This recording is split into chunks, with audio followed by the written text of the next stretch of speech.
Last চতুর সংক্রান্তির blog পর্যন্ত তো তোমরা দেখেইছো, আমরা প্রথম দলের কালী নাচ দেখতে গেছিলাম। আর এই কালী নাচটা যারা ডিটেলসে দেখতে চাও তারা আমার আগের মিনি ব্লগটা ফলো করতে পারো, ওখানে আমি সবটা ডিটেলসে দেখিয়েছি কে কি সেজেছে না সেজেছে। এই ব্লগেও সেই সমস্ত দেখালে ব্লগটা অনেক বড় হয়ে যাবে। তো ওই দলের কালী নাচ দেখে বাড়িতে ফিরে দেখি বড় মামা এসছে। তো বড় মামাকে সমস্ত কিছু সাজিয়ে গুছিয়ে মাই দিয়েছে। বড় মামা সেরকম কিছুই খায়নি, শুধু দই ওই আমাদের বাড়িতে পাতা টক দই খেয়েছে। আর এই দেখো আমার জন্য এই ড্রেসটা আর মায়ের জন্য শাড়ি নিয়ে এসছে। তো এখানে বড় মামার সাথে কথা বলতে বলতে ওইদিকে আরেক দল কালীর নাচ চলে এসেছিল। তো এই ভিডিওটা না খুব একটা ভালো হয়নি, কারণ এটা বাবার ফোন থেকে করা।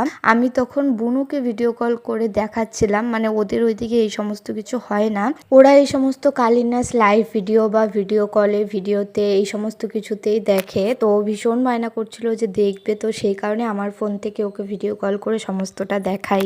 আর আমার সাথে বাবা ছিল, তো বাবাকে বলি তুমি তোমার ফোন থেকে একটুখানি ভিডিও করো। বাবা ওইটুকুই ভিডিও করতে পেরেছে। তো এই দেখো ওরা না একটা বাড়িতে এসে দাঁড়ায়, এখানে আর কি ভোলে বাবার মন্দির আছে। তো ওদের মুখোশ যত তরোয়াল যা সমস্ত কিছু থাকে হাতিয়ার সেই সমস্ত কিছু এখানে রেখে পুজো হয়। ওরা একটু রেস্ট নিয়ে তারপরে আবার যায়। ফাইনালি বাড়িতে আসলাম, মানে ওই কালীর নাচটা দুদল দেখে বাড়িতে আসলাম। তো কিরকম লাগলো অবশ্যই জানিও। আর এগুলো তোমরা তো অলরেডি আগে আমার চ্যানেলে শর্টসে দেখেছো, তো সেভাবে আর জিজ্ঞেস করবো না। আর সত্যি কথা বলতে না, এই চৈত্র সংক্রান্তির দিন এইসব কালীর নাচ যদি না দেখি তাহলে দিনটা কেন জানি ইনকমপ্লিট মনে হয়।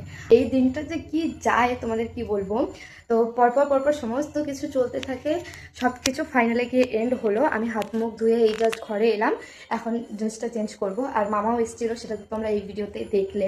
তো ছোটো মামা তো আগেই এসেছিলো, বড় মামা এসেছিলো, আমার জন্য একটা ড্রেস নিয়ে এসেছে, সেটা এখন তোমাদেরকে দেখাই। তখন হয়তো একটু আধটু দেখাচ্ছিলাম, বাট কমপ্লিট হয়নি, তো এখন ভালোভাবে দেখাবো।